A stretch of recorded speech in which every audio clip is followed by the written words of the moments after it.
ऐसी वीडियो रोज देखने के लिए आप मेरे वीडियो को लाइक करें, इस पे कमेंट करें और अपने दोस्तों के साथ शेयर करें। और हाँ, अगर आप इस चैनल पे नए हैं तो इसे सब्सक्राइब करना ना भूलें। अनिका ने भूमिका को काफी दबी हुई आवाज में कही थी। अनिका ने जैसे ही भूमिका को कहा कि वही ब्लैक कैट है, तो भूमिका तुरंत अनिका को दोनों कंधे से पकड़कर एक कोने में ले गई और फिर यहाँ वहाँ देखकर उसने तसल्ली कर ली कि कहीं अनिका की यह बात किसी ने सुना तो नहीं है। जब भूमिका को इस बात का विश्वास हो गया कि किसी ने उसकी बात नहीं सुनी थी, तो वह कुछ देर तक धीमी सांसें लेते हुए बड़ी बड़ी आंखों से अनिका की ओर देखने लगी। अनिका चुपचाप भूमिका का रिएक्शन नोटिस कर रही थी। भूमिका की आंखें काफी हद तक रोहित से मिलती जुलती थी, मगर भूमिका का स्वभाव, उसके बात करने का तरीका, सब कुछ रोहित से काफी अलग था। कुछ देर तक अनिका को देखने के बाद भूमिका ने अपने दोनों हाथ अनिका के कंधे पर रखे और कहा, देखो, मैं अच्छी तरह जानती हूँ कि तुम सोच रही हो कि तुम्हारी वजह से ब्लैक कैट को मिलने का मौका मैंने गंवा दिया है, मगर इसका मतलब यह नहीं कि तुम मुझे तसल्ली देने के लिए ऐसी बातें बनाओ। मैं अच्छी तरह जानती हूँ कि मेरी होने वाली भाभी काफी होनहार है। तुम दुनिया की सबसे बेहतरीन डॉक्टर में से एक हो, मगर जरा समझने की कोशिश करो। झूठ इतना ही बोलो जितना सामने वाले को हजम हो। जरा देखो अपनी ओर, दुबली पतली सी नाजुक सी लड़की तुम, और कहाँ वह ब्लैक कैट। मैं अच्छी तरह जानती हूँ कि तुम ब्लैक कैट नहीं हो सकती, मगर मैं यह भी जानती हूँ कि तुम मुझे दुखी नहीं देख सकती। मगर इस बात की चिंता मत करो कि मैं बिल्कुल ठीक हूँ। मैं अब कोई छोटी बच्ची नहीं रही जिसकी जिद पूरी ना होने पर कई कई दिनों तक रोती रहूं। और रहा ब्लैक कैट का सवाल, तो मैं जानती हूँ कि मैं एक स्पेशल एजेंट हूँ और ब्लैक कैट यही काम अंडरवर्ल्ड के लोगों के लिए करता है। कभी न कभी हम दोनों की मुलाकात जरूर होगी। मुझे कुछ और दिन पल का इंतजार रहेगा।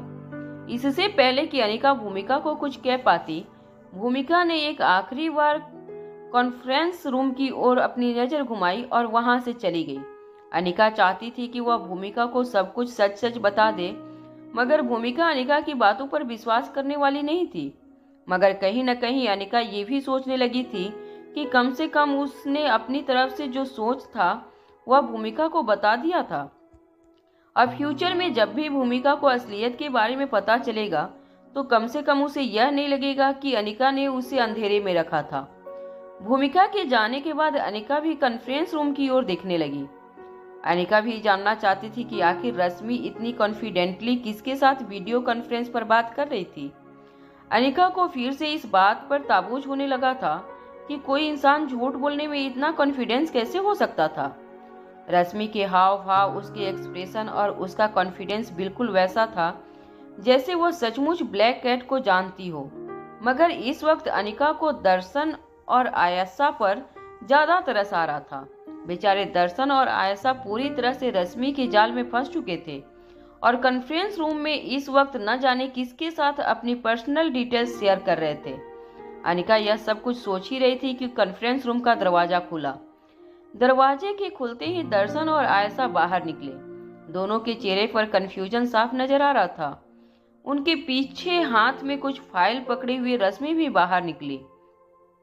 रश्मि अपना सर पहले से कुछ ज्यादा ही ऊंचा रखकर चल रही थी। उसके चेहरे पर हल्की सी मुस्कान थी। रश्मि का चेहरा देखकर ऐसा लग रहा था जैसे वह कोई बहुत बड़ा मिशन पूरा करके बाहर निकली थी। कॉन्फ्रेंस रूम का दरवाजा खुलते ही बाकी ऑफिसर्स तुरंत अपनी अपनी जगह से उठकर रश्मि, दर्शन और आयशा के आसपास आकर खड़े हो गए। सबके चेहरे पर एक्साइटमेंट साफ नजर आ रही थी। दर्शन के एक साथी ऑफिसर्स ने दर्शन से पूछा, कैसी रही मीटिंग? क्या तुम लोग ब्लैक कैट से मिले? दर्शन ने पहले तो हाँ में अपना सर हिला दिया, मगर दर्शन के चेहरे पर कंफ्यूजन साफ नजर आ रहा था। तभी एक साथी ऑफिसर ने दर्शन और आयशा से पूछा, क्या तुम लोगों ने ब्लैक कैट से बात की? इस सवाल पर आयशा और दर्शन दोनों हैरानी से एक दूसरे को देखने लगे। उन्हें देखकर ऐसा लग रहा था जैसे इस सवाल का जवाब वह खुद भी नहीं जानते थे।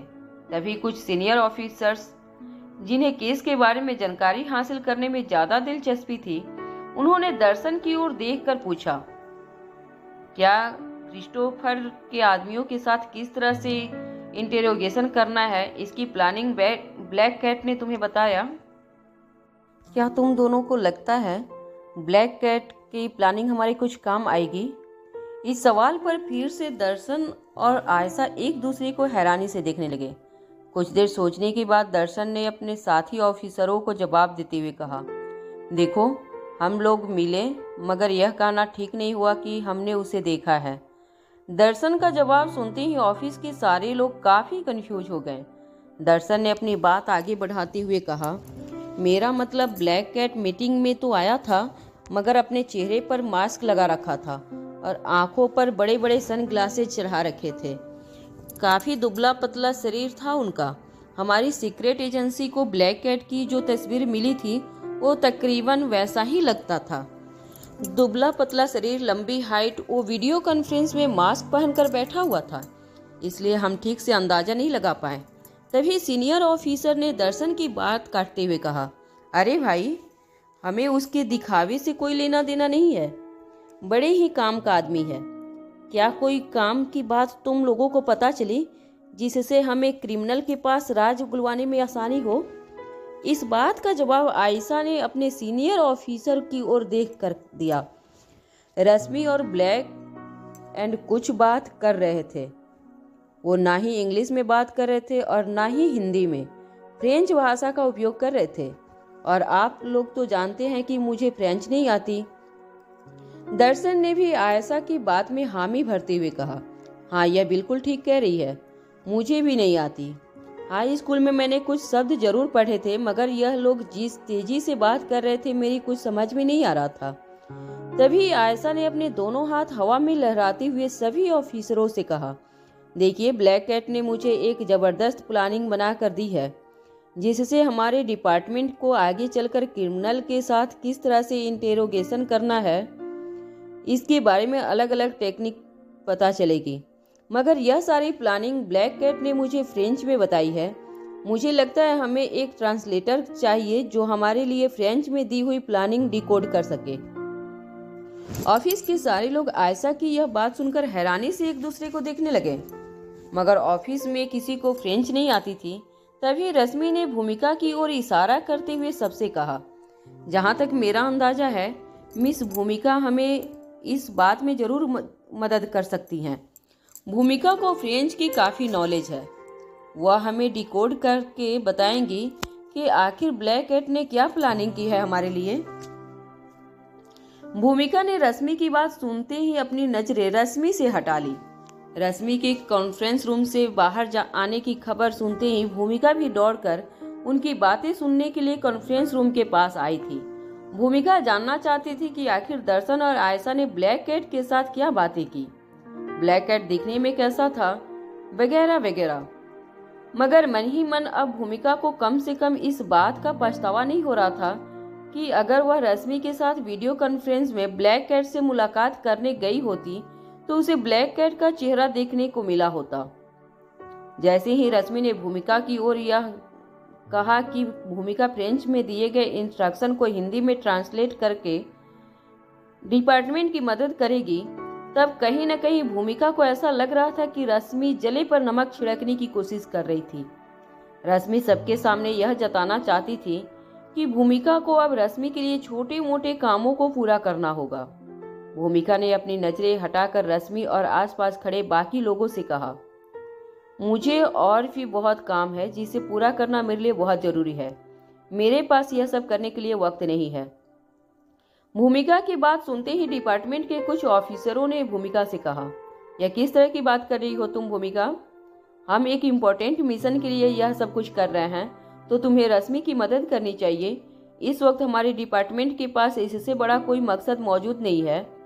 क्रिस्टोफर के आदमियों के पास राज उगलवाने के लिए हमें रश्मि की मदद चाहिए, और बदले में रश्मि हमारी मदद करने के लिए तुमसे एक छोटी सी रिक्वेस्ट कर रही है, तो मुझे नहीं लगता कि तुम्हें कोई एतराज होना चाहिए।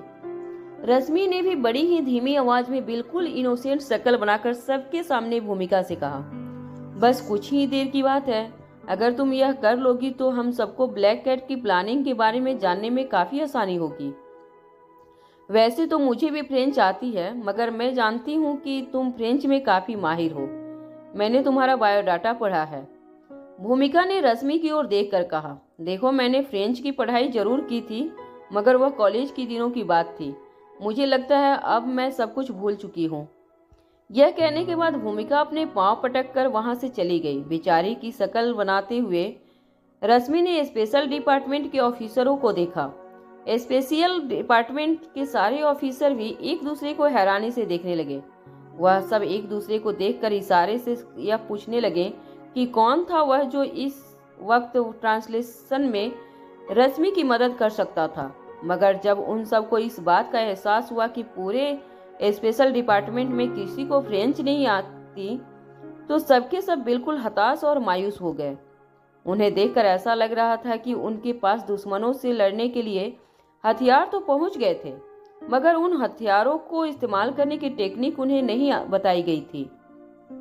तभी रश्मि ने अचानक ही अनिका की ओर मुड़कर कहा, मुझे लगता है हमारी दोस्त अनिका यानी कि दुनिया की मशहूर डॉक्टर अमृता हमारी इसमें मदद कर सकती हैं। वर्ल्ड फेमस डॉक्टर होने के नाते कई सारी लैंग्वेज से सामना हुआ होगा अनिका का। फ्रेंच तो तुम्हें अच्छी तरह से आती होगी। अनिका भी कहीं न कहीं यह जानना चाहती थी कि आखिर उस झूठे ब्लैक कैट ने क्या कहा था रश्मि को।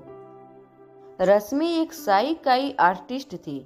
इसका मतलब यह था कि बिना वायलेंस के राज्य गुलवाने में उसे महारत हासिल थी, और रश्मि के कहने के मुताबिक वो ब्लैक कैट के साथ ऐसी ही किसी टेक्निक के बारे में डिस्कशन करना चाहती थी। अनिका ने रश्मि के हाथ में पकड़ी हुई फाइल की ओर देखते हुए कुछ देर मन ही मन कुछ सोचा, मगर फिर नाम में अपना सर हिलाते हुए अनिका ने रश्मि से कहा, देखो मैं अलग अलग लोगों के साथ मिलती जुलती जरूर हूँ, मगर इसका मतलब यह नहीं कि मुझे हर भाषा आती है। सॉरी, मैं इसमें तुम्हारी कोई मदद नहीं कर सकती। ऐसा नहीं था कि अनिका को फ्रेंच नहीं आती थी, मगर इस वक्त वह यह देखना चाहती थी कि आखिर रश्मि इस बात को कहां तक ले जाना चाहती थी। कैप्टन डी सिल्वा भी काफी परेशान नजर आने लगे थे। कैप्टन डी सिल्वा जल्द से जल्द यह जानना चाहते थे कि आखिर ब्लैक कैट ने क्या प्लानिंग की थी स्पेशल डिपार्टमेंट के लिए, मगर वह यह सोच सोच कर मन ही मन काफी निराश हो रहे थे कि पूरे स्पेशल डिपार्टमेंट में कोई ऐसा नहीं था जिसे फ्रेंच की नॉलेज हो। देश और दुनिया भर की बाकी स्पेशल डिपार्टमेंट में रिक्रूट किए हुए लोग देश और दुनिया की अलग अलग भाषा से अच्छी तरह वाकिफ होते थे, मगर उसके स्पेशल डिपार्टमेंट में ऐसा कोई नहीं था जो फ्रेंच अच्छी तरह से जानता हो। रश्मि ने कैप्टन डी सिल्वा की ओर देखकर कहा, कोई बात नहीं, चलिए ये काम भी मैं ही जरूर कर लेती हूँ। मुझे कुछ वक्त जरूर लगेगा, मगर मैं इसे जरूर कर लूँगी। वैसे एक बात कहना चाहती हूँ कि अगर हमारे स्पेशल डिपार्टमेंट को दुनिया के बाकी सीक्रेट एजेंसी के मुकाबले काम करना है, तो हमें लोगों को यहाँ अपॉइंट करने से पहले उनकी क्वालिफिकेशन भी अच्छी तरह जांच लेनी होगी, वरना हम बाकी एजेंसी के मुकाबले काफ़ी पीछे रह जाएंगे और हमारे स्पेशल डिपार्टमेंट और एक आम पुलिस स्टेशन के बीच कोई अंतर नहीं रह जाएगा। रश्मि की यह बात स्पेशल डिपार्टमेंट के सभी लोगों को तीर की तरह चुभी थी, मगर वह जानते थे कि रश्मि जो कुछ भी कह रही थी वह सब कुछ सच था। तभी अचानक ही कैप्टन डी सिल्वा ने अपनी आवाज कड़क करते हुए अनिका की ओर देखा और पूछा, वैसे तुम्हारी क्या क्वालिफिकेशन है? अनिका समझ नहीं पा रही थी कि अचानक पूरे डिपार्टमेंट के सामने कैप्टन डी सिल्वा ने अनिका को यह सवाल क्यों पूछा था। अनिका और स्पेशल डिपार्टमेंट में काम कर रहे बाकी लोग एक बात अच्छी तरह से जान चुके थे कि कैप्टन डी सिल्वा को अनिका का स्पेशल डिपार्टमेंट में रहना बिल्कुल पसंद नहीं था, मगर किसी ने यह नहीं सोचा था कि अचानक ही कैप्टन डी सिल्वा सबके सामने अनिका को ऐसा सवाल पूछेंगे।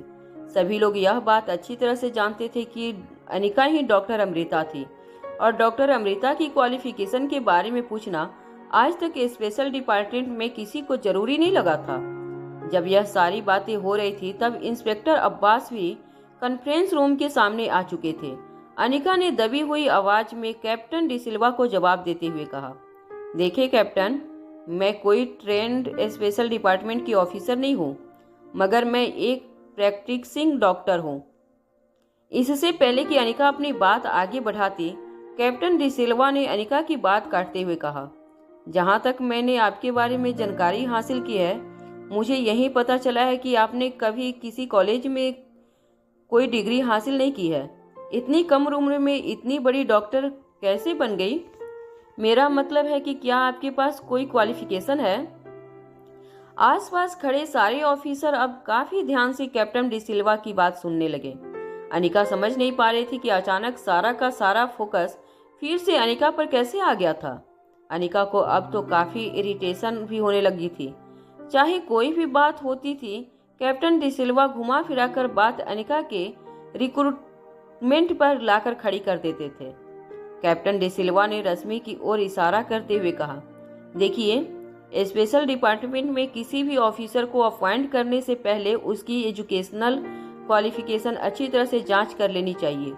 जैसे कि मैं ये अच्छी तरह से जानता हूँ कि मिस रश्मि हार्वर्ड यूनिवर्सिटी की ग्रेजुएट है और इसीलिए आज रश्मि की वजह से हमें स्पेशल डिपार्टमेंट में काम करने के तौर तरीके में इतने बड़े बदलाव करने का मौका मिल रहा है।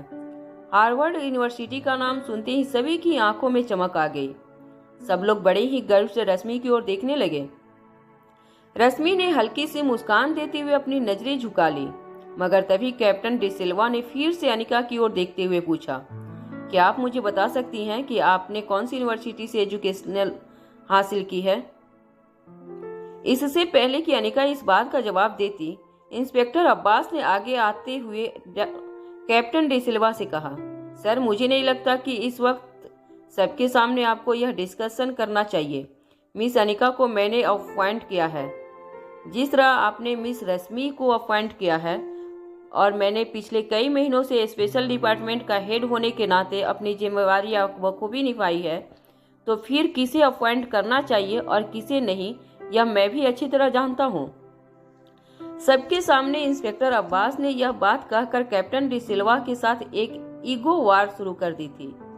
कैप्टन डिसिल्वा इंस्पेक्टर अब्बास की बात से काफी गुस्सा हो गए थे, मगर किसी तरह उन्होंने अपने गुस्से को कंट्रोल किया।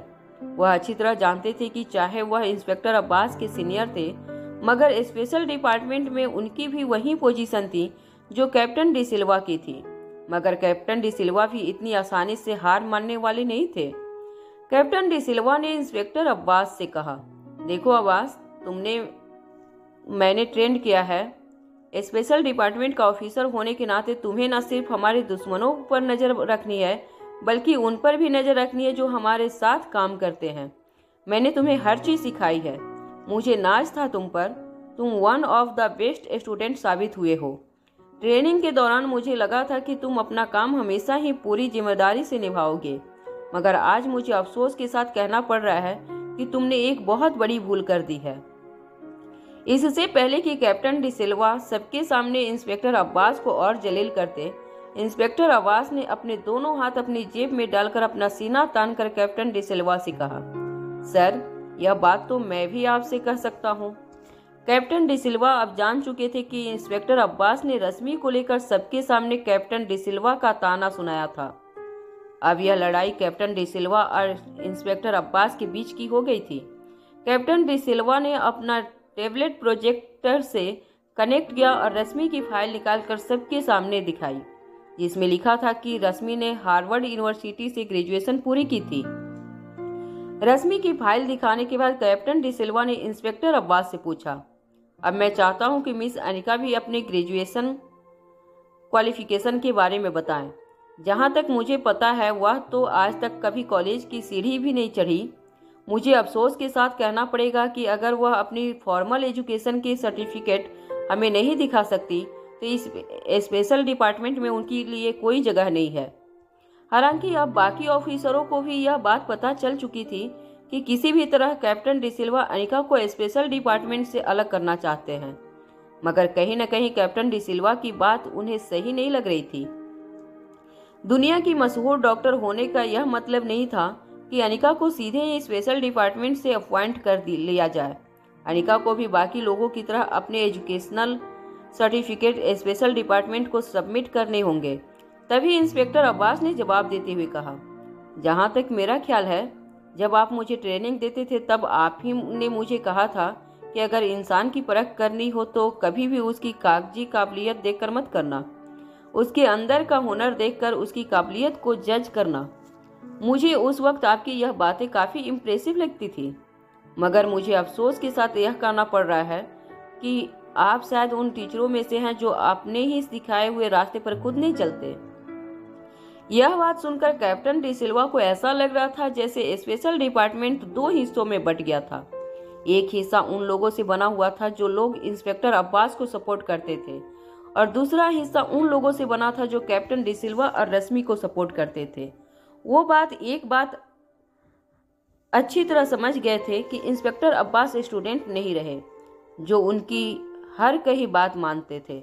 कहीं न कहीं अनिका की वजह से इंस्पेक्टर अब्बास और कैप्टन डी सिल्वा के बीच में वह दीवार खड़ी हो गई थी जिसे गिराना अब बहुत मुश्किल हो गया था। कैप्टन डी सिल्वा ने अपने गुस्से पर काबू करके अपने चेहरे पर मुस्कुराहट लाते हुए इंस्पेक्टर अब्बास से कहा, चलो, मुझे इस बात की खुशी है कि तुम मेरे दिखाए हुए रास्ते पर चल रहे हो, तो जरा हम सबको यह बताना कि आखिर तुमने जिसे स्पेशल डिपार्टमेंट में अपॉइंट किया है उसकी क्वालिफिकेशन क्या है। इससे पहले कि इंस्पेक्टर अब्बास और कुछ कहते, अनिका ने अपनी ओर से एक पेन ड्राइव निकाली और कैप्टन डी सिल्वा के लैपटॉप के साथ कनेक्ट कर दी। कनेक्ट होते ही उसके स्क्रीन पर अपनी बायोडाटा वाली फाइल खोलकर लोगों को दिखाई। स्क्रीन पर जो कुछ भी लिखा था वह पढ़कर साथ ही ऑफिसरों के साथ साथ खुद कैप्टन की भी आंखें फटी की फटी रह गई। स्क्रीन पर साफ शब्दों में लिखा था कि अनिका ने लंदन की यूनिवर्सिटी ऑफ मेडिकल साइंस से डायरेक्टर की डिग्री हासिल की थी। यह बात सभी लोगों को हैरान कर देने वाली थी। अनिका की क्वालिफिकेशन देखकर खुद रश्मि का मुंह खुला का खुला रह गया।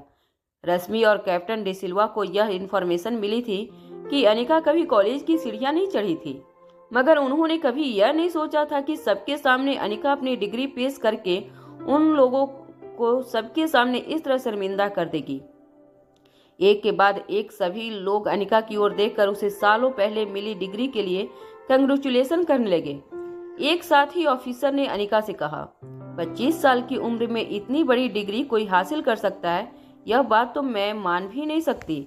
तभी एक दूसरे ऑफिसर ने अनिका से हाथ मिलाते हुए कहा, मुझे बहुत गर्व हो रहा है कि मैं तुम्हारे साथ काम कर रहा हूँ।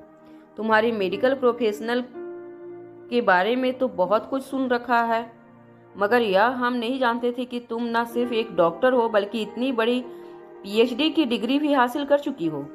मुझे लगता है दुनिया में यह डिग्री सिर्फ 7 या 8 लोगों के पास ही है। यह कहा जा सकता है कि हमें एक जीनियस के साथ काम कर रहे हैं।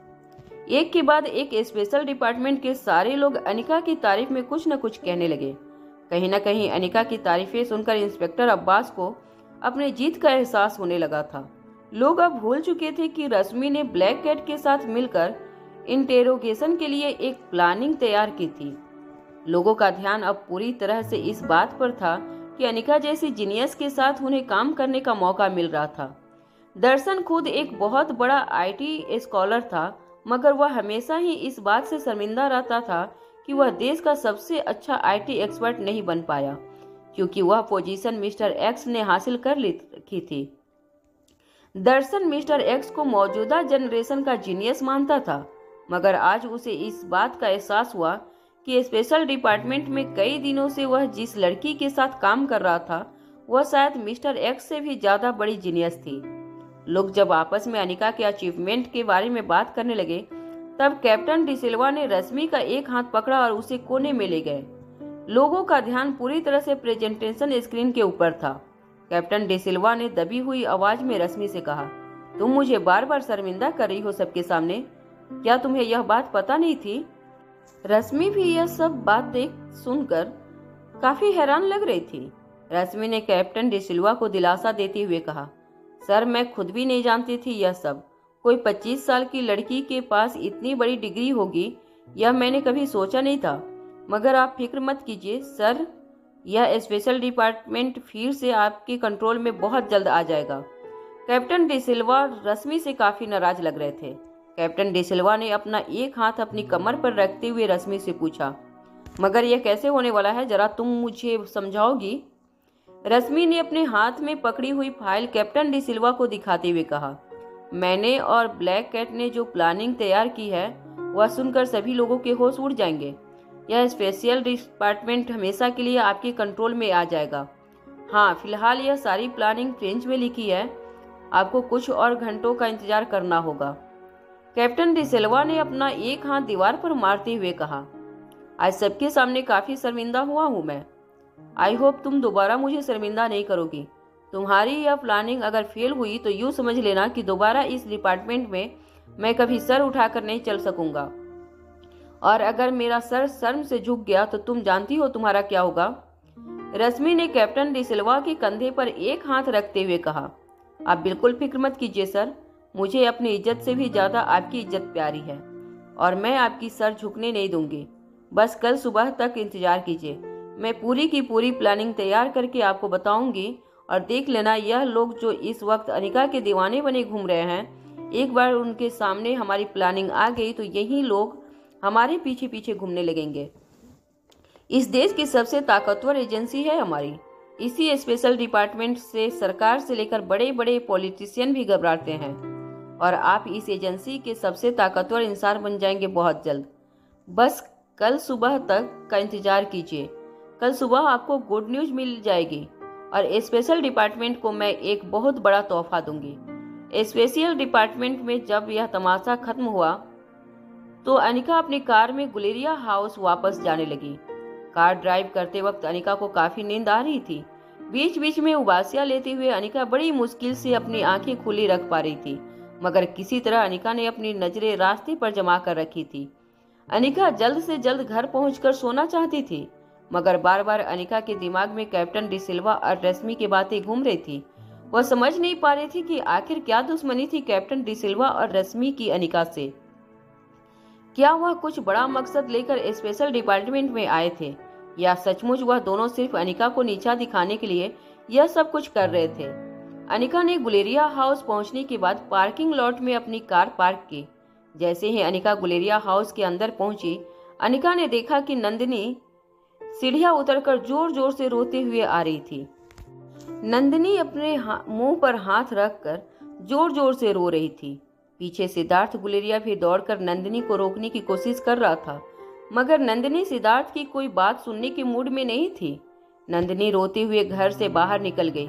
सिद्धार्थ भी नंदिनी को रोकते हुए उसके पीछे पीछे घर से बाहर निकल गया। वह दोनों ठीक अनिका के सामने से गुजरे थे, मगर ऐसा लग रहा था जैसे दोनों ने अनिका को देखा नहीं था। अनिका मन ही मन सोचने लगी कि शायद हर बार की तरह इस बार भी दोनों के बीच कोई छोटा मोटा झगड़ा हुआ होगा, जिसकी वजह से नंदिनी नाराज होकर घर से निकल गई थी। मगर आज तक सिद्धार्थ और नंदिनी के बीच में जितने भी झगड़े हुए थे, कभी भी अनिका ने नंदिनी को इस तरह रोते हुए नहीं देखा था। अनिका ने सोचा शायद मामला कुछ देर बाद शांत हो जाएगा, इसलिए इस बात पर ज्यादा ध्यान न देते हुए अनिका अपने कमरे की ओर जाने लगी। अनिका जब अपने बेडरूम के पास पहुंची तो उसने देखा कि आकाश अनिका के बेडरूम की कुछ ही दूर कॉरिडोर में यहाँ वहाँ चल रहा था। अनिका को देखते ही आकाश तेजी से अनिका के पास चलकर आया और अनिका से कहने लगा, आज मिस्टर मारवा पापा से मिलने आए थे। उन्होंने शादी की बात आगे बढ़ाई है और पापा भी मान गए हैं। साथ ही साथ मिस्टर मारवा ने यह भी कहा है कि अगले कुछ दिनों में शादी की तारीख भी तय कर लेंगे। अनिका समझ नहीं पा रही थी कि आखिर रोहित को शादी करने की इतनी जल्दी क्या थी, मगर अनिका ने आकाश में एक चेंज नोटिस किया था। आकाश अब रोहित को मिस्टर मारवा कहकर पुकार रहा था। ऐसा लग रहा था जैसे आकाश रोहित को पहले से ज्यादा इज्जत देने की कोशिश कर रहा था, खासकर अनिका के सामने। आकाश के चेहरे पर काफी परेशानी नजर आ रही थी, मगर अनिका इस वक्त जितनी जल्दी हो सके सोना चाहती थी, इसलिए वह अपने बेडरूम की ओर आगे बढ़ने लगी। तभी आकाश ने अनिका को फिर से रोकते हुए कहा, अनिका, मैं तुमसे कुछ बात करना चाहता हूँ। अनिका हैरान होकर आकाश की ओर देखने लगी। उसके चेहरे को देखकर लग रहा था कि वह अनिका से कोई बहुत जरूरी बात करना चाहता था, मगर उसे बहुत झिझक हो रही थी। दबी हुई आवाज में आकाश ने अनिका से कहा, देखो अनिका, मुझे लगता है कि तुम्हें मिस्टर मारवा के साथ अब अच्छी तरह से रहना चाहिए। आकाश की बात अनिका ठीक से समझ नहीं पा रही थी। आकाश अनिका से कहना क्या चाहता था, वह रोहित को अच्छी तरह ट्रीट नहीं करती थी। अनिका को याद नहीं आ रहा था कि कब आकाश के सामने अनिका ने रोहित के साथ मिसबिहेव किया था। अनिका ने वैसे भी कभी रोहित के साथ मिसबिहेव नहीं किया था, मगर जब भी रोहित अकेले में बहुत रोमांटिक हो जाता था तब जरूर एक दो बार अनिका ने उसे डांट लगाई थी। मगर इस वक्त आकाश यह बातें क्यों कर रहा था, वह अनिका की समझ से बाहर थी। अनिका ने अपनी आंखें छोटी करते हुए आकाश से पूछा, तुम कहना क्या चाहते हो आकाश, जरा खुलकर बताओ। आकाश अनिका से यह कहना चाहता था कि रोहित मारवा के साथ रिलेशनशिप में होने के बावजूद उसे किसी और के साथ डेट पर नहीं जाना चाहिए, मगर यह बात वह खुलकर अनिका से कह नहीं पा रहा था। इसलिए अनिका के सामने मुस्कुराकर आकाश वहां से चला गया। आकाश का यह बर्ताव अनिका के लिए काफी अजीब था। आकाश हमेशा से काफी सुलझा हुआ लड़का रहा था, टू द पॉइंट बातें करता और अपने दिमाग में हर चीज को लेकर काफी क्लियर रहता था। मगर आज अचानक ही आकाश के बर्ताव को क्या हुआ था यह अनिका समझ नहीं पा रही थी। अनिका के दिमाग में सिर्फ एक ही चीज चल रही थी, वह अपने बेडरूम में जाकर अपने पलंग पर आराम से सो जाए, और अनिका ने ठीक वही किया। अगली सुबह जब अनिका की आंखें खुली, अनिका ने देखा कि उसकी आदतें काफी बदलने लगी थी। अनिका सुबह के 8 बजे जाग गई थी। तैयार होने के बाद जब अनिका नाश्ता करने नीचे डाइनिंग हॉल में पहुंची तो उसने देखा कि श्रेया पहले से अनिका का वही इंतजार कर रही थी। श्रेया ने अनिका के लिए नाश्ते की प्लेट सजाई हुई थी। जैसे ही अनिका नाश्ते की टेबल पर पहुंची, श्रेया ने अनिका की प्लेट में आलू का पराठा रखा, जिसे देखकर अनिका के चेहरे पर मुस्कान आ गई। अनिका ने श्रेया की ओर देखते हुए कहा, अपने पापा की पसंद का नाश्ता बनाया है तुमने?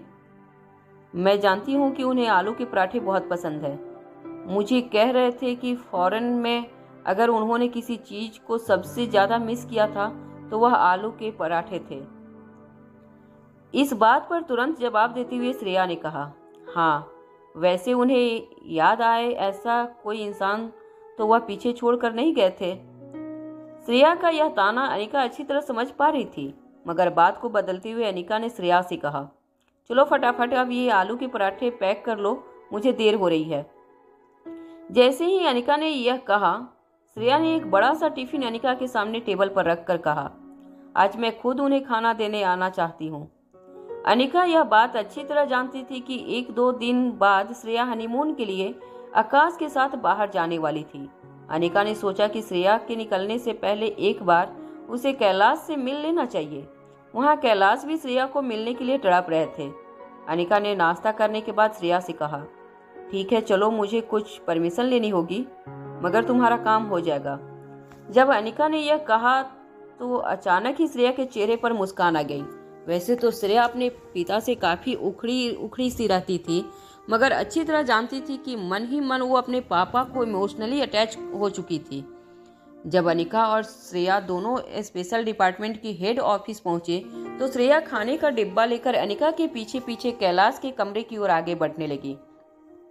जैसे जैसे कैलाश का कमरा नजदीक आ रहा था, श्रेया की सांसें तेज होने लगी थी।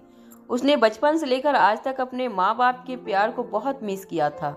अपने पापा की बातें भले ही श्रेया को काफी इरिटेट करती थी, मगर मन ही मन श्रेया अब उनकी बातों को मिस करने लगी थी। जैसे ही इंटेरोगेशन रूम का दरवाजा खुला, अनिका श्रेया को कमरे के अंदर ले गई। श्रेया को देखते ही कैलाश अपने बिस्तर से खड़े होकर कहने लगे, मुझे भूख लगी है, क्या तुम मेरे लिए गर्मा गर्म पराठे लाई हो? अपने पापा की बात सुनते ही श्रेया तेजी से उनके पास गई और टेबल पर एक बड़ा सा टिफिन बॉक्स पटक दिया।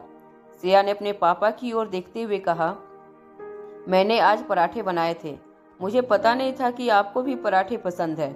जब अनिका ने कहा कि आपको घर का खाना चाहिए तो कुछ पराठे आपके लिए पैक कर लिए।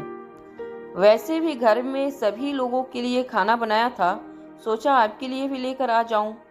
श्रेया की बातें काफी तीखी लग रही थी, मगर अनिका जानती थी श्रेया ने वह पराठे सिर्फ और सिर्फ अपने पापा के लिए बनाए थे।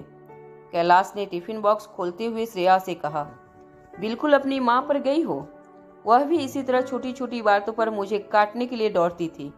अपनी माँ का जिक्र सुनते ही श्रेया बड़ी बड़ी आंखों से कैलाश की ओर देखने लगी। श्रेया कभी भी अपनी माँ से मिली नहीं थी। भले ही जिस औरत के साथ श्रेया ने अपना सारा बचपन गुजारा था उसकी शक्ल हूबहू श्रेया की माँ से मिलती थी, मगर उस औरत ने श्रेया को इतने दुख दिए थे कि श्रेया के लिए माँ शब्द के मायने ही बदल गए थे। श्रेया आज अपनी असली माँ के बारे में जानना चाहती थी। वह कैसी दिखती थी, उनका स्वभाव कैसा था, और श्रेया के पास यह सब कुछ जानने के लिए सिर्फ एक ही जरिया था, कैलाश अधिकारी। इस दुनिया में अगर श्रेया की माँ के बारे में उसे कोई बता सकता था तो वह सिर्फ उसके पापा थे। श्रेया ने अपने दोनों हाथ अपने सामने रखे टेबल पर रखे और धीमी आवाज में अपने पापा से पूछा, क्या आप मेरी माँ के बारे में मुझे बता सकते हैं? वह कैसी थी? श्रेया का यह सवाल सुनते ही कैलाश के चेहरे पर एक बड़ी सी मुस्कान आ गई। अपने मुंह में रखा पराठा चबाते हुए कैलाश ने उससे कहा, अगर मैं तुम्हें तुम्हारी माँ के बारे में बताऊं तो क्या तुम रोज मेरे लिए पराठे भिजवाओगी? श्रेया जानती थी कि यह उसके पापा उसे इमोशनली ब्लैकमेल कर रहे थे, मगर अपनी माँ के बारे में जानने का श्रेया के पास और कोई रास्ता नहीं था। श्रेया ने गुस्से से अपनी दोनों आंखें बंद कर ली और अपनी दोनों मुठ्ठियां जोर से कस ली, मगर फिर अपने आप को कंट्रोल करते हुए श्रेया ने उनसे कहा, ठीक है, भिजवा दूंगी। अब मुझे बताइए मेरी माँ के बारे में। जैसे ही कैलाश श्रेया को उसकी माँ संध्या के बारे में कुछ बताने वाले थे, कैप्टन डिसिल्वा दरवाजा खोलकर कैलाश के इंटरोगेशन रूम में आ गए। कैलाश की ओर देखते हुए उन्होंने कहा, तारक मजूमदार तुमसे मिलना चाहते हैं। कैलाश समझ गया था कि कैप्टन डिसिल्वा उससे कोई इम्पोर्टेंट मीटिंग करना चाहते थे, इसलिए पराठे का एक और टुकड़ा मुंह में रखते हुए कैलाश ने अपनी बेटी से कहा, बहुत जल्द मैं तुम्हें तुम्हारी माँ के बारे में बहुत सारी बातें बताऊंगा, मगर यहाँ से निकलकर मैं घर आकर तुम्हें बताऊंगा कि तुम्हारी माँ कैसी थी। बस कुछ और घंटे तुम्हें इंतजार करना होगा, मैं जल्द घर आऊँगा। अनिका समझ चुकी थी कि अब उसे श्रेया को इंटेरोगेशन रूम से बाहर ले जाना होगा। अनिका ने धीरे से श्रेया से कहा, इस वक्त हमें निकलना पड़ेगा, कुछ लीगल मैटर है जिन्हें अभी पूरा करना होगा। यह सुनने के बाद श्रेया कुछ देर तक बस अपने पापा को पराठा खाते हुए देखती रही। उसके चेहरे पर श्रेया को देखकर जो चमक आ गई थी, उसे देखकर ऐसा लग रहा था जैसे किसी ने उनकी आखिरी इच्छा पूरी कर दी थी। पराठे का डिब्बा कैलाश की ओर धकेलते हुए श्रेया ने कहा, इसे पूरा कीजिएगा, मैं कल और भिजवा दूंगी। श्रेया की आवाज कैलाश अधिकारी की आंखों पर पड़ते ही कैलाश की आंखों से आंसू बहने लगे। उसके चेहरे पर मुस्कान थी मगर आंखों में आंसू थे। खुद कैलाश समझ नहीं पा रहे थे कि श्रेया की आवाज सुनने के बाद उन्हें क्या हो रहा था। उन्होंने धीरे से श्रेया के सर पर हाथ रखा और कहा, थैंक यू इन पराठों के लिए। अनिका श्रेया को लेकर इंटेरोगेशन रूम से बाहर जाने लगी। तभी अनिका की नजर कैप्टन डिसिल्वा के साथ आए तारक मजूमदार पर पड़ी। तारक मजूमदार एक उम्रदराज आदमी थे। वह व्हील चेयर पर बैठे हुए थे। उनके चेहरे की झुर्रियां देखकर ऐसा लग रहा था कि वह कम से कम 75 साल के उम्र के थे। व्हील चेयर पर बैठे तारक कैलाश को देख रहे थे। ऐसा लग रहा था जैसे उन्हें कमरे में और कोई दिखाई नहीं दे रहा था। अनिका को समझ नहीं आ रहा था कि आखिर वह इंसान कौन थे और कैप्टन डिसिल्वा उन्हें कैलाश से मिलने क्यों लेकर आए थे। मगर अनिका जानती थी कि सवाल पूछने पर कैप्टन डिसिल्वा अनिका को कोई जवाब नहीं देने वाले थे। अनिका यह बात अच्छी तरह जानती थी कि कैप्टन डिसिल्वा अनिका को बिल्कुल पसंद नहीं करते थे और कल ऑफिस में जो कुछ भी हुआ था उसके बाद अनिका के किसी भी सवाल का जवाब कैप्टन डिसिल्वा नहीं देंगे। यह बात भी अनिका अच्छी तरह जानती थी। अनिका श्रेया को लेकर कमरे से बाहर निकल गई। जैसे ही वह दोनों कमरे से बाहर निकले, कैप्टन डिसिल्वा ने कमरे का दरवाजा बंद कर लिया और अंदर से कड़ी लगा दी। तभी श्रेया ने अनिका से पूछा, क्या इन्हें अंदर काफी वक्त लगेगा? अनिका नहीं जानती थी कि अंदर किस तरह की मीटिंग चल रही थी, मगर वह कुछ देर वहां रुक कर इंतजार करना चाहती थी। अनिका ने श्रेया से कहा, अगर तुम्हें कोई काम नहीं हो तो थोड़ी देर वेट करो, हो सकता है इनकी मीटिंग जल्दी खत्म हो जाए, उसके बाद तुम कैलाश अंकल से दोबारा मिल सकती हो। श्रेया ने दबी हुई आवाज में अनिका से कहा, नहीं, वैसे मुझे उनसे नहीं मिलना है, उन्हें घर का खाना चाहिए था जो मैं दे चुकी हूँ। मुझे लगता है अब मुझे घर जाना चाहिए। अनिका जानती थी कि श्रेया जो कह रही थी वह उसके मन में जो चल रहा था उसमें काफी फर्क था। तभी अचानक इंटरोगेशन रूम से एक जोरदार धमाके की आवाज आई। ऐसा लग रहा था कि इंटरोगेशन रूम के अंदर किसी ने गोली चलाई थी। गोली की आवाज सुनते ही स्पेशल डिपार्टमेंट के सारे ऑफिसर दौड़कर कैलाश के इंट्रोगेशन रूम की ओर जाने लगे। अचानक ही पूरे कॉरिडोर में दौड़ते हुए लोगों के जूतों की आवाज सुनाई देने लगी। अनिका और श्रेया कुछ देर के लिए वहीं पर सुन्न होकर खड़े रह गए। उन्हें समझ नहीं आ रहा था कि आखिर इंट्रोगेशन रूम के अंदर गोली किस लिए चली थी। अनिका जानती थी कि अंदर सिर्फ 3 लोग मौजूद थे, जिसमें से 2 पुलिस वाले थे। इसका मतलब साफ था कि गोली किसी भी एक पुलिस वाले ने चलाई थी, मगर अनिका यह नहीं समझ पा रही थी कि गोली क्यों और किस पर चलाई गई थी। अनिका भी बाकी ऑफिसरों के साथ दौड़कर कैलाश के कमरे के पास पहुंची। कुछ ऑफिसर जोर जोर से दरवाजा नॉक करने लगे थे, मगर जब अंदर से किसी ने दरवाजा नहीं खोला तो एक ऑफिसर ने दरवाजे को तोड़ने का ऑर्डर दे दिए। मगर तभी रश्मि ने उस ऑफिसर को रोक लिया। रश्मि ने दरवाजे के बाहर से धीरे से आवाज लगाते हुए पूछा, कैप्टन डिसिल्वा, क्या आप ठीक हैं? अंदर से कोई रिस्पॉन्स नहीं आया, मगर धीरे से दरवाजे की कड़ी खुलने की आवाज सभी के कानों पर पड़ी। दरवाजा खुलते ही सबसे पहले रश्मि दौड़कर अंदर चली गई। रश्मि के साथ साथ बाकी ऑफिसर्स भी एक साथ इंट्रोगेशन रूम के अंदर दाखिल होने लगे। अनिका रूम के अंदर जाना चाहती थी, मगर साथी ऑफिसरों की भीड़ काफी बढ़ चुकी थी। अनिका किसी तरह रास्ता बनाते हुए जैसे ही इंट्रोगेशन रूम के अंदर पहुंची, वह अंदर का नजारा देखकर दंग रह गई। कैलाश अपने हाथ में बंदूक लिए रश्मि के सर पर तान कर खड़े थे। उनके ठीक बगल में जमीन पर तारक मजुमदार की खून से लथपथ लाश पड़ी थी और उनके पास बैठे थे कैप्टन डिसिल्वा। कैप्टन डिसिल्वा काफी घबराए हुए लग रहे थे। एक साथी ऑफिसर ने कैप्टन डिसिल्वा से पूछा, सर, यह सब कुछ कैसे हो गया सर? कैप्टन डिसिल्वा ने कैलाश की ओर इशारा करते हुए कहा, मुझे कैलाश ने कहा था कि वह तारक सर के साथ बात करना चाहते हैं। अचानक मीटिंग में इन दोनों के बीच कोई बहस शुरू हो गई। देखते ही देखते मामला इतना आगे बढ़ गया कि कैलाश ने तारक सर के ऊपर हमला कर दिया। मैं बीच बचाव करने गया, मगर मेरी गन छीनकर कैलाश ने तारक सर को गोली मार दी। मैं तारक सर के ठीक सामने था, मगर मैं उन्हें बचा नहीं पाया। जब बाकी साथी ऑफिसरों ने कैलाश की ओर देखा तो रश्मि के सर पर अपनी बंदूक लगाकर कैलाश ने कहा, मगर तुम लोगों ने आगे बढ़ने की कोशिश की तो शायद यह रखना अगली गोली इस लड़की के सर के आर पार हो जाएगी। अनिका फटी हुई आंखों से कैलाश को देखती रही। उसे समझ नहीं आ रहा था कि जो इंसान अभी कुछ ही मिनट पहले इतना शांत नजर आ रहा था, वह अचानक इतना बेकाबू कैसे हो गया था। अनिका जानती थी कि अब दुनिया की कोई ताकत कैलाश को जेल की सलाखों से नहीं बचा सकती थी। कैलाश ने एक क्रिमिनल के तौर पर सबसे संगीन अपराध किया था। उसने न सिर्फ एक इंसान की जान ली थी, मगर एक वरिष्ठ ऑफिसर का खून किया था। श्रेया यह सब कुछ पीछे खड़े हुए सब कुछ देख रही थी।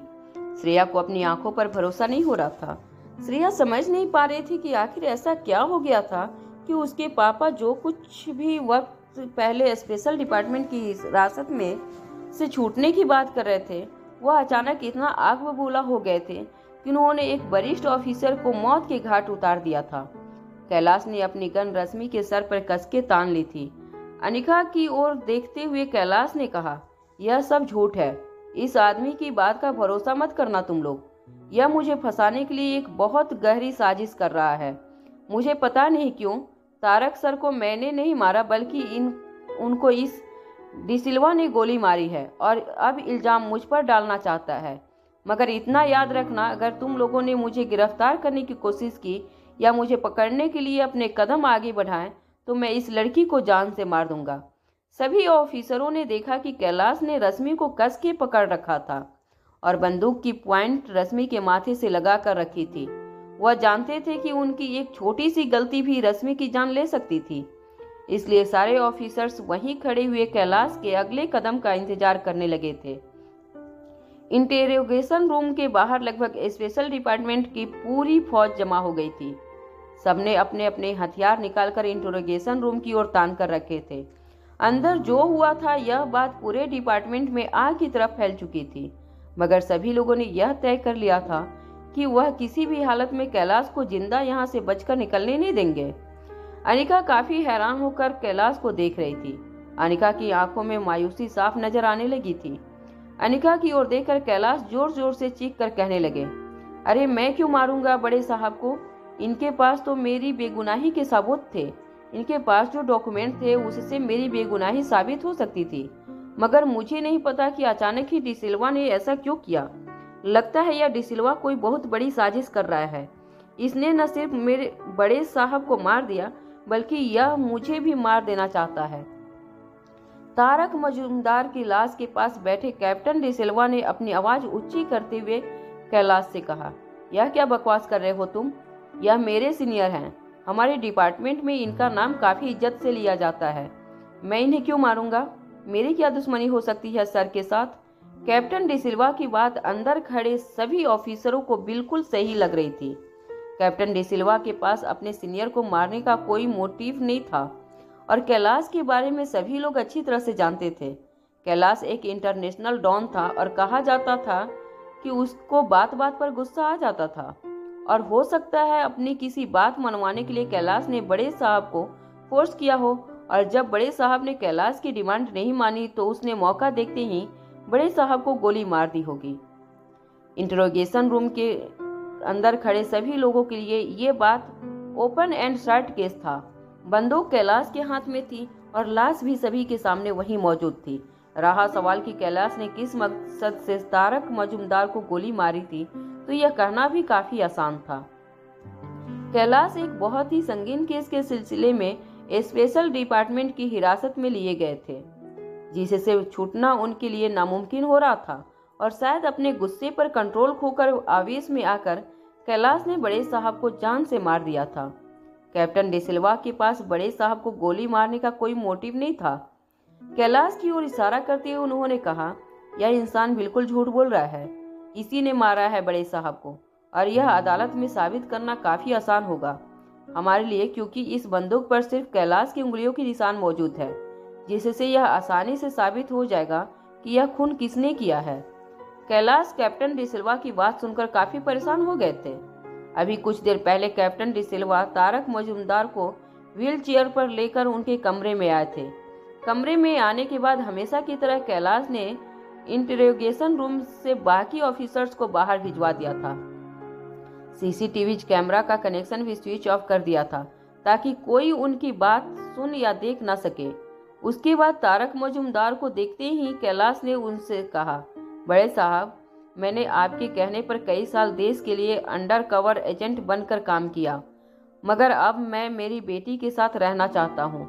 उम्र के इस पड़ाव में मैं अपनी बेटी को वह सारा प्यार देना चाहता हूँ जो एक बाप होने की हैसियत से मैंने जिंदगी भर उसे नहीं दिया था। बस किसी तरह आप मुझे मेरी जिम्मेदारियों से आज़ाद कर दीजिए। कैलाश की बात सुनने के बाद तारक मजूमदार ने मुस्कुराकर उससे कहा, बिल्कुल सही कह रहे हो तुम। उम्र के आखिरी पड़ाव पर मैंने भी रिटायरमेंट लेने के बाद अपने बच्चों के साथ वक्त गुजारने का फैसला किया था और आज मैं बहुत खुश हूँ कि जाते जाते मैं अपने बच्चों का सुखी संसार देख कर जा रहा हूँ। अब पता नहीं और कितने साल की उम्र बाकी है, 5 साल या 10 साल, मगर जितने भी साल जीऊंगा अपनी फैमिली के साथ जीऊंगा। बड़े साहब की बात सुनकर कैलाश काफी हैरान हो गए। कैलाश ने तारक मजूमदार से पूछा, यह क्या कह रहे हैं सर? अगर आप 5 साल पहले रिटायर हो गए थे तो 5 साल मैं किसके लिए काम कर रहा था? तारक मजूमदार भी कैलाश की बात सुनकर काफी चौंक गए। कुछ देर सोचने के बाद उन्होंने उसकी ओर देखकर कहा, मैंने तो डिपार्टमेंट से 5 साल पहले रिटायरमेंट ले लिया था। 5 साल से तुम जिसके लिए काम कर रहे हो वह दरअसल। इससे पहले कि तारक मजूमदार आगे कुछ कह पाते, कैप्टन डिसिल्वा ने अचानक उन्हें गोली मार दी। कैप्टन डिसिल्वा ने बंदूक एक सफेद रुमाल में लपेटकर पकड़ी हुई थी। तारक मजूमदार को गोली मारने के बाद कैप्टन डिसिल्वा ने बंदूक सीधे कैलाश के ऊपर तान दी। कैलाश को लगा कि कैप्टन डिसिल्वा अब अगली गोली से कैलाश को शिकार बनाना चाहते थे। इससे पहले कि कैप्टन डिसिल्वा ट्रिगर दबा सकते, कैलाश ने कैप्टन डिसिल्वा से उसकी गन छीन ली और बंदूक कैप्टन डिसिल्वा पर तानकर खड़े हो गए। मगर जैसे ही कैलाश ने अपने सेल्फ डिफेंस में कैप्टन डिसिल्वा को गोली मारनी चाहिए तो यह देखकर शॉक हो गए कि बंदूक में सिर्फ एक ही गोली थी। वह सफेद रुमाल बंदूक से हट चुका था और बंदूक पर कैलाश की उंगलियों के निशान आ चुके थे। इससे पहले कि कैलाश समझ पाते कि कैप्टन डिसिल्वा ने ऐसा क्यों किया था, दरवाजा खोलकर कैप्टन डिसिल्वा ने अपने साथी ऑफिसरों को अंदर बुला लिया। जैसे ही कैलाश ने देखा कि रश्मि सबसे पहले उसके करीब आई थी, तो अपने आप को गिरफ्तारी से बचाने के लिए कैलाश ने अपने हाथ में पकड़ी हुई बंदूक को फेंका और रश्मि के साथ अंदर आए। एक ऑफिसर की बंदूक छीनकर रश्मि को गन पॉइंट पर ले लिया था। यह सारी बातें कैलाश जानते थे, मगर उनके पास इस बात का कोई सबूत नहीं था, क्योंकि जिस पिस्तौल से गोली चलाई गई थी उस पिस्तौल पर उनके उंगलियों के निशान थे। वो अपनी गन कभी ऑफिसरों पर तान देते तो कभी रश्मि के माथे पर। बस वो बार बार एक ही चीज चिल्ला रहे थे, मैंने कुछ नहीं किया। यह सब कुछ इस डिसिल्वा ने किया है। अगर तुम लोग किसी को गिरफ्तार करना चाहते हो तो इस डिसिल्वा को करो।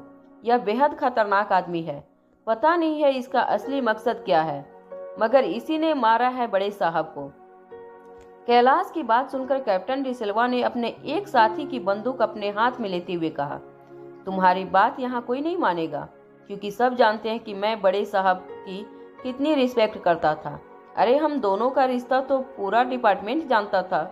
वह मेरे सीनियर थे, बहुत कुछ सीखा है मैंने उनसे, यहाँ तक कि उन्होंने एक बार मेरी जान बचाने के लिए अपने सीने पर गोली खाई थी, मगर आज तुमने उन्हें मारकर मेरे अंदर का जानवर जगा दिया है। कानून तो तुम्हें जब सजा देगा तब देगा, मगर मैं इसी वक्त बड़े साहब की मौत का बदला लेना चाहता हूँ तुमसे। यह कहते हुए कैप्टन डिसिल्वा ने अपनी बंदूक कैलाश की ओर तान दी। जब रश्मि ने देखा कि गुस्से से तिलमिलाए कैप्टन डिसिल्वा किसी भी वक्त कैलाश को शूट करने के लिए फायर कर सकते थे, तो रश्मि ने हवा में अपने दोनों हाथ लहराते हुए कहने लगी, सर, यह आदमी पागल हो चुका है। अगर आपने अपनी उंगली ट्रिगर पर रखी तो ये आदमी मुझे जान से मार देगा। इस वक्त यह आदमी एक वहशी दरिंदा बन चुका है। प्लीज मुझे बचाइए सर, मैं मरना नहीं चाहती, प्लीज मेरी मदद कीजिए। रश्मि की चीख सुनकर कैप्टन डिसिल्वा ने कैलाश से कहा, देखो तुम यहाँ से बचकर नहीं जा सकते, तुम्हें चारों तरफ से घेर लिया गया है। तुम्हारे पास एक ही रास्ता है, बंदूक नीचे रखो और अपने आप को सरेंडर कर दो। कैलाश अच्छी तरह से जानते थे कि सरेंडर करने का सिर्फ एक ही मतलब था, उनकी मौत। कैलाश जानते थे कि वह पूरी तरह से फंस चुके थे। ना ही वह अपनी बेगुनाही साबित कर सकते थे और ना ही वह स्पेशल डिपार्टमेंट से जिंदा भाग सकते थे। उन्हें जल्दी ही अपनी सिक्योरिटी के लिए कोई तरकीब निकालनी थी। कैलाश ने रश्मि को अपने गन पॉइंट पर पकड़ रखा था।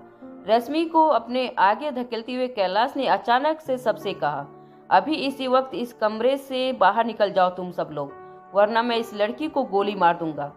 कैलाश की उंगलियों की हरकत से ऐसा लग रहा था जैसे वह किसी भी वक्त रश्मि को गोली मार सकते थे।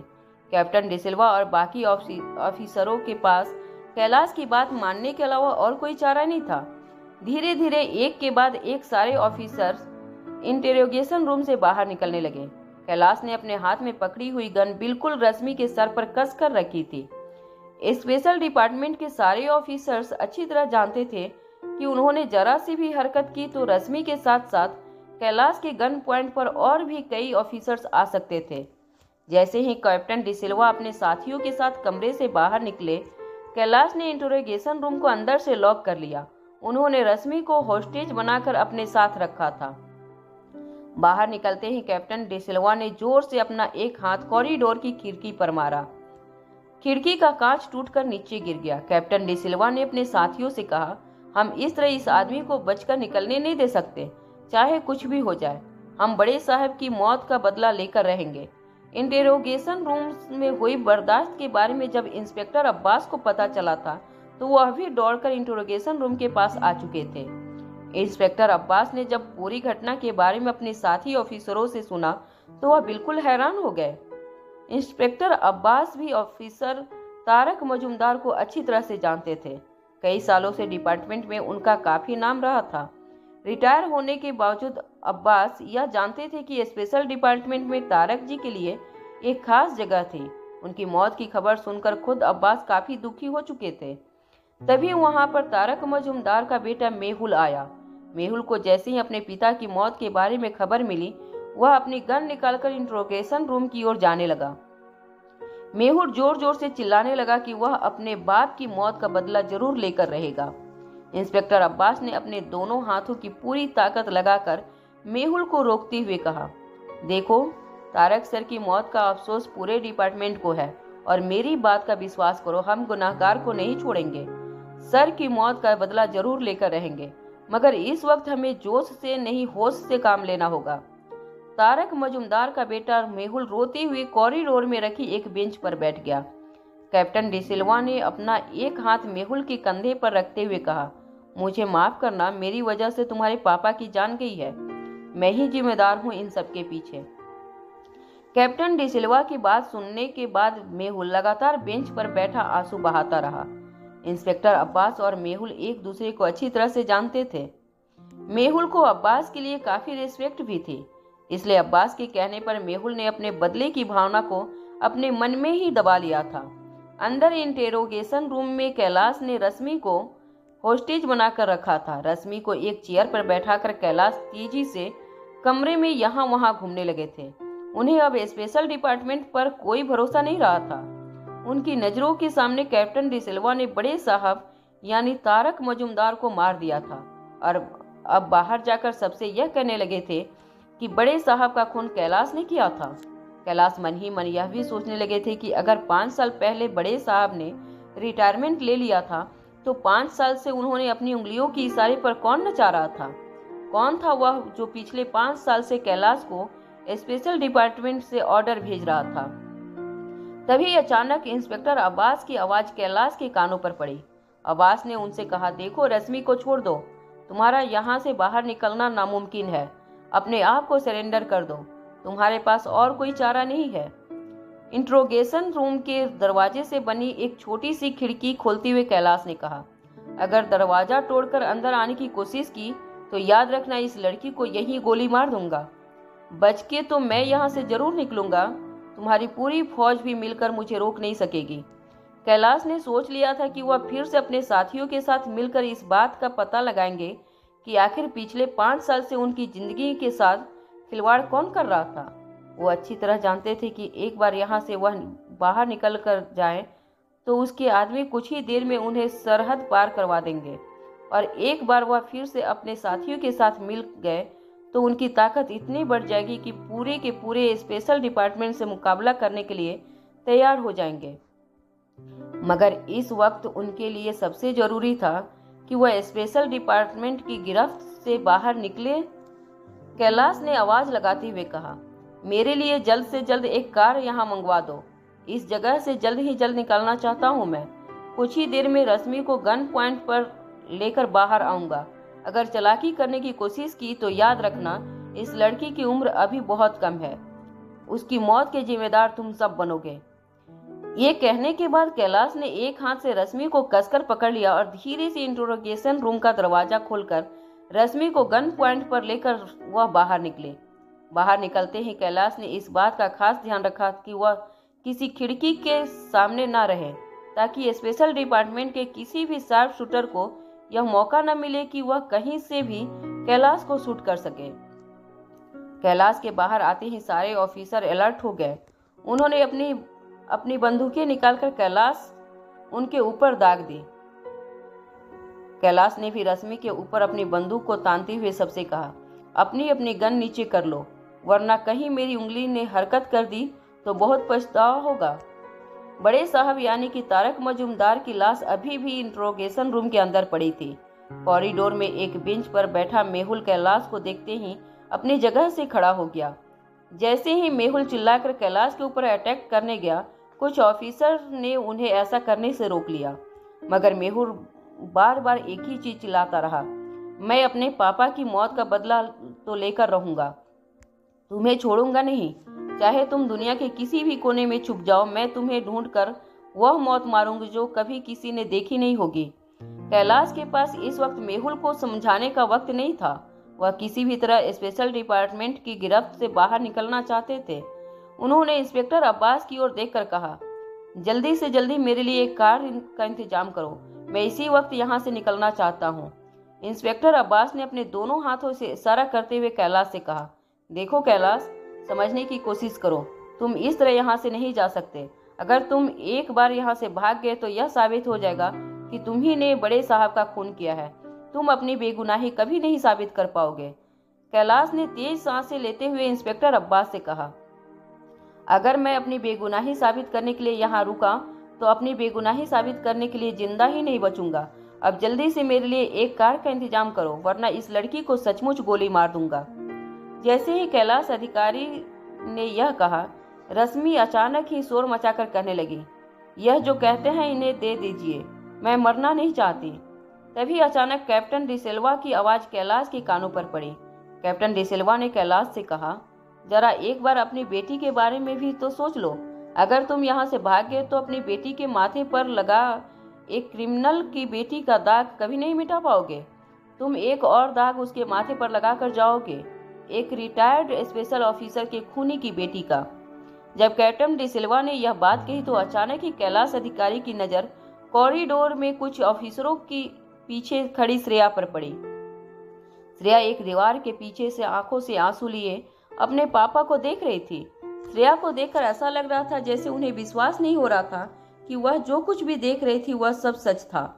श्रेया मन ही मन यह सोचने लगी थी कि आज तक उसने अपने पापा के बारे में जो कुछ भी सुना था वह एक गैंगस्टर थे, एक इंटरनेशनल डॉन थे, यह सब कुछ सच था।